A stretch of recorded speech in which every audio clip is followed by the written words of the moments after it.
Welcome to NML news channel. 16 నెలల్లో మనం చేసిన మంచిని ప్రజల్లోకి తీసుకువెళ్ళండి. పనిచేసిన కార్యకర్తల్ని గుర్తించి నామినేటెడ్ పదవులు ఇస్తున్నాం. శివ రాజకీయాలకి వైకాపాకు వెన్నతో పెట్టిన విద్య. వైసీపీ ఫేక్ ప్రచారాల్ని సమర్థవంతంగా తిప్పికొట్టండి. కూటమి కార్యకర్తలతో కలిసికట్టుగా ముందుకు సాగండి. కళ్యాణదుర్గం ఉత్తమ కార్యకర్తల సమావేశంలో యువనేత నారా లోకేష్. గత 16 నెలల పాలనలో మనం చేసిన మంచిని ప్రజలకి చెప్పుకోవాలి. ప్రజలతో మమేకం కావాలి. ఇకపై యావత్ పార్టీ కేడర్ క్షేత్రస్థాయికి వెళ్లి ప్రజల్ని కలవాలి. తెలుగుదేశం పార్టీ జాతీయ ప్రధాన కార్యదర్శి నారా లోకేష్ కేడర్కి పిలుపునిచ్చారు. కళ్యాణదుర్గం ఉత్తమ కార్యకర్తల సమావేశంలో యువనేత లోకేష్ పాల్గొన్నారు. ఈ సందర్భంగా లోకేష్ మాట్లాడుతూ, అధికారంలోకి వచ్చాక ఎన్నో సంక్షేమ పథకాల్ని ప్రజలకి అందించాం. దేశంలో ఎక్కడా లేని విధంగా 4000 పెన్షన్, చదువుకునే పిల్లలందరికీ తల్లికి వందనం, ఉచిత గ్యాసు, ఉచిత బస్సు పథకాల్ని అమలు చేస్తున్నాం. ఒక్క పెన్షన్లపైనే 40,000 కోట్లు ఖర్చు పెడుతున్నాం. ఇకపై ప్రతి 3 నెలలకి ఒక కార్యక్రమం ఇస్తాం. వీటన్నింటినీ సమర్థవంతంగా ప్రజల్లోకి తీసుకువెళ్ళాలి. ప్రతిపక్షంలో ఉన్నప్పుడు అనేక పనులు పట్టించుకొని ఇబ్బంది పెట్టారు. అనేక కేసులు పెట్టించుకొని ఇబ్బంది పడ్డారు. దెబ్బలు తిన్నారు.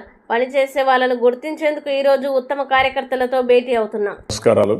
దేశభక్తికి, స్వాతంత్ర పోరాట స్ఫూర్తికి ప్రతీక వందే మాతరం గేయం బంకించంద్ర చట్టోపాధ్యాయ గారు రాసిన ఈ గేయం దేశభక్తిని చాటే విధంగా రూపకల్పన చేశారు.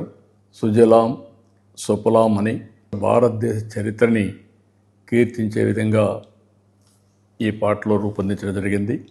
అదే సమయంలో స్వాతంత్ర పోరాటంలో పెద్ద ఎత్తున పోరాట స్ఫూర్తిని నింపినటువంటి ఏకైక పాట వందే మాతరం. అంతేకాకుండా ఎన్నో ఉద్యమాలకు నాంది పలికింది. అనేక పోరాటాలకు తీవ్ర రూపాన్ని తీసుకుపోయేదానికి ఒక స్ఫూర్తినిచ్చింది. ఈ రోజుకి కరెక్ట్గా 150 సంవత్సరాలు అవుతుంది. ఈ సందర్భంగా ఈ రోజు నుంచి ఒక సంవత్సరం పాటు ఒక ఉత్సవం మారిగా నెమరు వేసుకునే కార్యక్రమానికి శ్రీకారం చుట్టారు. ఈరోజు మనందరం గుర్తుపెట్టుకోవాల్సిన అవసరం ఉంది. ప్రతి ఒక్కరిలో దేశభక్తిని, అదే సమయంలో సమైక్యతను పెంపొందించే ఏకైక కార్యక్రమం ఈ వందే మాతరం. అందుకే ప్రతి ఒక్కరు కూడా గుర్తుపెట్టుకుని రాబోయే రోజుల్లో దేశభక్తితో ప్రపంచంలోనే నెంబర్ 1 దేశంగా భారతదేశం తయారు కావాలంటే అనునిత్యం మనం ఈ స్ఫూర్తిని ముందుకు తీసుకుపోవాల్సిన అవసరం ఉంది. దీనికి సంవత్సరం అంతా ఈ కార్యక్రమాన్ని జయప్రదం చేస్తూనే ప్రతి ఒక్కరిలో ఆ స్ఫూర్తిని నింపే విధంగా మీరందరూ